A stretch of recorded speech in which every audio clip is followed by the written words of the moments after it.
Hi ಎಲ್ರಿಗೂ ನಮಸ್ಕಾರ. ನಾನು ನಿಮ್ಮ ಪ್ರಿಯ. ಬನ್ನಿ ಬೇಲೂರಿಗೆ ಹೋಗೋಣ. ಬೇಲೂರು ಚೆನ್ನಕೇಶವ ಸ್ವಾಮಿ ದೇವಸ್ಥಾನ ಮೂಲತಃ ವಿಷ್ಣು ದೇವಸ್ಥಾನ, ಆದರೆ ಪೀಠದಲ್ಲಿರುವುದು ವಿಜಯನಾರಾಯಣ ಮೂರ್ತಿ.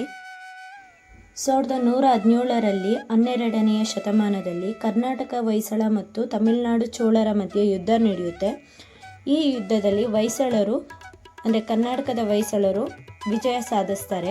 ಈ ವಿಜಯದ ಸಂಕೇತವಾಗಿ ಈ ದೇವಸ್ಥಾನವನ್ನು ನಿರ್ಮಾಣ ಮಾಡಲಾಗಿದೆ. ಈ ದೇವಸ್ಥಾನದಲ್ಲಿ ಇರುವ ಮೂರ್ತಿಯ ಹೆಸರು ವಿಜಯನಾರಾಯಣ. ಆದರೆ ಚೆನ್ನಕೇಶವ ಸ್ವಾಮಿ ಅಂತ ಯಾಕೆ ಹೆಸರು ಬಂತು ಅಂದರೆ, ಚೆನ್ನ ಅನ್ನೋದು ಸುಂದರವಾದ, ಕೇಶವ ಅನ್ನುವುದು ಮೊದಲನೇ ಹೆಸರು, ವಿಷ್ಣುವಿನ ಮೊದಲನೇ ಹೆಸರು. ಹಾಗಾಗಿ ಚೆನ್ನಕೇಶವ ದೇವಸ್ಥಾನ ಎಂದು ಕರೆಯಲ್ಪಡುತ್ತೆ. ಇದು 1117ರಲ್ಲಿ ಪ್ರಾರಂಭ ಮಾಡಿದ್ದು ಕಟ್ಟುವುದಕ್ಕೆ. 1220ರಲ್ಲಿ ಮುಕ್ತಾಯ ಆಗಿದ್ದು. ಒಟ್ಟಿಗೆ 103 ವರ್ಷಗಳ ಕಾಲ ಈ ದೇವಸ್ಥಾನವನ್ನು ಕಟ್ಟೋದಕ್ಕೆ ತಗೊಂಡಿದ್ದಾರೆ. ಒಟ್ಟಾರೆ 3 ರಾಜಗಳು ಬಂದು ಹೋಗ್ತಾರೆ ಈ ದೇವಸ್ಥಾನ ಕಟ್ಟುವುದ ಸಮಯದಲ್ಲಿ. ಒಂದು ವಿಷ್ಣುವರ್ಧನ, ನರಸಿಂಹ ಬಲ್ಲಾಳ, ವೀರಬಲ್ಲಾಳ. ಚೋಳರ ಮೇಲೆ ಆಕ್ರಮಣ ಮಾಡಿ ವಿಜಯ ಸಾಧಿಸಿ ರಾಜ್ಯ ವಿಸ್ತಾರ ಮಾಡಿಕೊಂಡು ವಿಜಯದ ನೆನಪಿಗಾಗಿ ಈ ದೇವಸ್ಥಾನವನ್ನು ನಿರ್ಮಾಣ ಮಾಡ್ತಾರೆ. ಈ ದೇವಸ್ಥಾನ ನಿರ್ಮಾಣವಾಗಿರೋದು ಬಳಪದ ಕಲ್ಲಿಂದ. ಆ ಕಾಲದಲ್ಲಿ ರಾಜರು ಅದೇ ಸ್ಥಳದಲ್ಲಿ ಲಭ್ಯವಾಗುವಂಥ ಅಥವಾ ಸಿಗುವಂಥ ಕಲ್ಲುಗಳನ್ನ ಬಳಸಿ ದೇವಸ್ಥಾನವನ್ನು ಕಟ್ತಿದ್ರು. ಯಾಕೆ ಅಂದರೆ ಆಗಿನ ಕಾಲದಲ್ಲಿ ಟ್ರಾನ್ಸ್ಪೋರ್ಟೇಷನ್ ಪ್ರಾಬ್ಲಮ್ ಆಗ್ತಿತ್ತು ಅನ್ನೋ ಕಾರಣಕ್ಕೆ. ಈ ದೇವಸ್ಥಾನವನ್ನು ನೀವು ನೀಟಾಗಿ ಗಮನಿಸೋದಾದರೆ ಲೇಯರ್ ಕಂಡುಬರುತ್ತೆ. ದೇವಸ್ಥಾನ ಕಟ್ಟಿರೋದು ಅಥವಾ ನಿರ್ಮಾಣ ಮಾಡಿರೋದು ಲೇಯರ್ ಆಗಿ ಕಂಡುಬರುತ್ತೆ. ಯಾಕೆ ಅನ್ನೋದಾದರೆ, ಬಳಪ ಕಲ್ಲು ತುಂಬ ಎತ್ತರವಾಗಿ ಸಿಗೋದಿಲ್ಲ. ಫಾರ್ ಎಕ್ಸಾಂಪಲ್, ಈಗ ಏನಾದರೂ ಗ್ರೆನೇಟ್ ಕಲ್ಲಾದರೆ ಅದು ತುಂಬ ಎತ್ತರವಾಗಿ ಸಿಗುತ್ತೆ. ಬಟ್ ಬಳಪ ಕಲ್ಲಲ್ಲಿ ಎತ್ತರವಾಗಿರುವಂಥ ಕಲ್ಲುಗಳು ಸಿಗ್ಬರಲ್ಲ. ಸೊ ಆ ಕಾರಣಕ್ಕೆ ಆಗಿನ ಕಾಲದ ರಾಜರು ಬಳಪ ಕಲ್ಲುಗಳಿಂದ ಲೇಯರ್ ಆಗಿ ಕಟ್ಟಿದ್ದಾರೆ. ಇನ್ನು ಆಗಲೇ ವಿಷ್ಣುವಿನ ಮೊದಲನೇ ಹೆಸರು ಕೇಶವ ಅಂತ ಹೇಳಿದೆ. ಕೇಶವ ಅಂದರೆ ಏನು?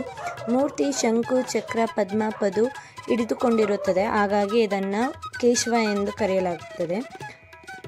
ಶ್ರೀಮನ್ನಾರಾಯಣ ಭಸ್ಮಾಸುರನನ್ನು, ರಾಕ್ಷಸನನ್ನು ನಾಶ ಮಾಡುವ ಸಲುವಾಗಿ ಮೋಹಿನಿಯ ರೂಪ ತಾಳಿ ಭಸ್ಮಾಸುರನನ್ನು ನಾಶ ಮಾಡ್ತಾಳೆ ಅಥವಾ ಸಂಹಾರ ಮಾಡ್ತಾನೆ. ಹಾಗಾಗಿ ಕೇಶವ ಎಂದು ಹೆಸರು ಬರುತ್ತದೆ. ಈ ದೇವಸ್ಥಾನವನ್ನು ಕಟ್ಟುವಾಗಲೇ 5 ಕಡೆ ದೇವಸ್ಥಾನಗಳನ್ನ ಕಟ್ತಾರೆ. ಅದು ಮೊದಲನೇದು ಬೇಲೂರು ನಾರಾಯಣ ಸ್ವಾಮಿ, ಮೇಲ್ಕೋಟೆ ಚೆಲುವನಾರಾಯಣ, ತೊಡನೂರು ನಂಬಿ ನಾರಾಯಣ, ಗದಗ ವೀರನಾರಾಯಣ, ತಲಕಾಡು ಕೀರ್ತಿನಾರಾಯಣ. ಈ 5 ದೇವಸ್ಥಾನಗಳನ್ನು ಕಟ್ತಾರೆ ರಾಜರು. ಈ ದೇವಸ್ಥಾನದಲ್ಲಿ ಈ ಮೂರ್ತಿಗಳನ್ನೆಲ್ಲ ಇಷ್ಟು ನಾಜೂಕಾಗಿ ನಯವಾಗಿ ಹೇಗೆ ಕೆತ್ತನೆ ಮಾಡಿದರು ಅಂತ ಅನ್ನೋ ಪ್ರಶ್ನೆ ಬಂದರೆ, ಅದಕ್ಕೆ ಮೂಲ ಕಾರಣ ಬಳಪದ ಕಲ್ಲು. ನಾವು ಭೂಮಿಯನ್ನು ಎಷ್ಟು ಆಳವಾಗಿ ಅಗಿತೇವೋ ಅಷ್ಟು ಆಳವಾಗಿ ಚೆನ್ನಾಗಿರುವಂಥ ಬಳಪದ ಕಲ್ಲು ಸಿಗುತ್ತೆ. ಫಸ್ಟಿಗೆ ಬಳಪದ ಕಲ್ಲು ತುಂಬಾ ಸಾಫ್ಟಾಗಿರುತ್ತೆ. ಆವಾಗ ಈ ಕೆತ್ತನೆಗಳನ್ನೆಲ್ಲ, ಈ ಡಿಸೈನ್ಸ್ ಎಲ್ಲ ಕೆತ್ತನೆ ಮಾಡಿರೋದು. ಅದಾದಮೇಲೆ ಬಳಪ ಕಲ್ಲು ಮಾಯ್ಶ್ಚರೈಸ್ ಆಗುತ್ತೆ, ಅಂದರೆ ಮಾಯ್ಶ್ಚರ್ ಕಂಟೆಂಟ್ ಜೊತೆ ಅಬ್ಸರ್ವ್ ಆಗುತ್ತೆ, ಆಕ್ಸಿಜನ್ ಕಂಟೆಂಟ್ ಜೊತೆ ಅಬ್ಸರ್ವ್ ಆಗಿ ಬಳಪದ ಕಲ್ಲಾಗ್ತಾ ಗಟ್ಟಿ ಆಗ್ತಾ ಬರುತ್ತೆ. ಇದು ಹೊಯ್ಸಳರ ಸಿಂಹದ ಲಾಂಛನ, ಸಳ ಲಾಂಛನ. ಸಳ ಬಾಲಕನ ಹೆಸರು. ಹೊಯ್ಸಳ ವಂಶದ ಮೂಲ ವ್ಯಕ್ತಿ. ಈ ದೇವಸ್ಥಾನದ ಹೆಬ್ಬಾಗಿಲಿನಲ್ಲಿ ವಿಷ್ಣುವಿನ ಮೂರ್ತಿಯನ್ನು ಕೆತ್ತನೆ ಮಾಡಿದ್ದಾರೆ. ವಿಷ್ಣುವಿನ ಮೇಲೆ ನರಸಿಂಹ, ನರಸಿಂಹನ ಸುತ್ತ ಜಿಲೇಬಿ ಆಕಾರದ ಅಂದರೆ ಸುರುಳಿ ಆಕಾರದ ಕೆತ್ತನೆ ಮಾಡಿದ್ದಾರೆ. ಒಂದೊಂದು ಸುರುಳಿ ಆಕಾರದಲ್ಲೂ ವಿಷ್ಣುವಿನ ದಶಾವತಾರ ಕಂಡುಬರುತ್ತೆ. ಈ ಮೂರ್ತಿ ಏನು ನೋಡ್ತಾ ಇದ್ದೀವಲ್ವ, ಈ ಶಿಲಾಬಾಲಿಕೆ, ಇದು ದರ್ಪಣ ಸುಂದರಿ. ಈ ಶಿಲಾಬಾಲಿಕೆ ತನ್ನ ಸೌಂದರ್ಯವನ್ನು, ತಾನು ಅಲಂಕೃತಗೊಂಡಿರುವಂಥ ದೇಹವನ್ನು ಕನ್ನಡಿ ಮುಖಾಂತರ ನೋಡ್ಕೊಳ್ತಾ ಇರೋದು ಕೆತ್ತನೆ ಮಾಡಿದ್ದಾರೆ. ಈ ಏನು ಲಾಂಛನ ಇದೆಯೋ ಇದು ಕರ್ನಾಟಕ ಟೂರಿಸಂ ಡಿಪಾರ್ಟ್ಮೆಂಟ್ದು ಎಂಬ್ಲಮ್ ಸಹ ಇದೆ. ಇವಾಗ ನೋಡ್ತಾ ಇರೋದು ವಿಷ್ಣುವರ್ಧನ ದೇವನ ಮೂರ್ತಿ. ಲೆಫ್ಟ್ ಇರುವಂಥದ್ದು ಶಾಂತಲಾದೇವಿ, ಈ ಕಡೆ ಇರುವಂಥದ್ದು ರಾಮಾನುಜಾಚಾರ್ಯ ಗುರುಗಳು. ಚರ್ಚೆ ಮಾಡುವಾಗ ಅಥವಾ ಯಾವುದೋ ವಿಷಯವನ್ನು ಕೂಡಿ ಚರ್ಚೆ ಮಾಡ್ತಿರುವಂಥ ಕೆತ್ತನೆ ಮಾಡಿದ್ದಾರೆ. ಒಂದೊಂದು ಸುರುಳಿ ಸುತ್ತಿನಲ್ಲೂ ಒಂದೊಂದು ವಿಗ್ರಹಗಳಿವೆ. ವಿಷ್ಣುವಿನ ದಶಾವತಾರಗಳು ಹೆಬ್ಬಾಗಿಲಿನಲ್ಲಿರೋದು ಮತ್ಸ್ಯ, ಕುರ್ಮ, ವಿರಹ, ನರಸಿಂಹ, ವಾಮನ, ಪರಶುರಾಮ, ಶ್ರೀರಾಮ, ಕೃಷ್ಣ, ಗೌತಮ, ಕಲ್ಕಿ. ಈ 10 ದಶ ಅವತಾರಗಳನ್ನ ಸುರುಳಿ ಸುತ್ತಿನಲ್ಲಿ ಹೆಬ್ಬಾಗಿಲಿನಲ್ಲಿ ಕೆತ್ತನೆ ಮಾಡಿದ್ದಾರೆ. ಇಲ್ಲೇನು ನೋಡ್ತಾ ಇದ್ದೀವೋ ಇವೆಲ್ಲವೂ ಡೋಲು ಬಾರಿಸ್ತಿರೋದು ಅಥವಾ ನೃತ್ಯ ಮಾಡ್ತಿರೋದು ಕಂಡುಬರ್ತಿದೆ.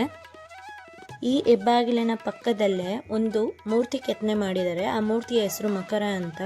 ಈ ಮಕರ ಮೂರ್ತಿಯಲ್ಲಿ ಏನು ಕಂಡುಬರುತ್ತೆ ಅಂದರೆ 7 ಪ್ರಾಣಿಗಳ ವಿವಿಧ ಭಾಗಗಳನ್ನು ತಗೊಂಡು ಈ ಮೂರ್ತಿಯನ್ನು ಕೆತ್ತನೆ ಮಾಡಿರೋದು.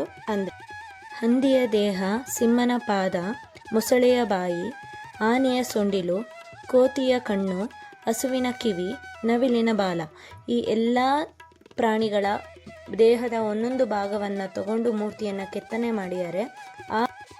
ಆ ಮೂರ್ತಿಯ ಹೆಸರೇ ಮಕರ. ಇಲ್ಲಿ ಯಾವುದೇ ಅಟ್ಯಾಕ್ಗಳು ಆಗಿಲ್ಲ.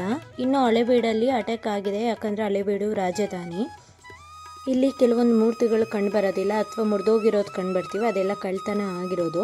1952ರಿಂದ ಈಚೆಗೆ ಪುರಾತತ್ವ ಇಲಾಖೆ ಇದನ್ನು ಸ್ಮಾರಕ ಎಂದು ಘೋಷಿಸಿ 10 ವರ್ಷಗಳಿಗೊಮ್ಮೆ ಇದನ್ನು ರಕ್ಷಣೆಗೆ ಒಳಗಾಗಿ ಮಾಡ್ತಾರೆ. ಅಂದರೆ 10 ವರ್ಷಗಳಿಗೊಮ್ಮೆ ಕೆಮಿಕಲ್ ಟ್ರೀಟ್ಮೆಂಟ್ನ ಮಾಡ್ತಾರೆ.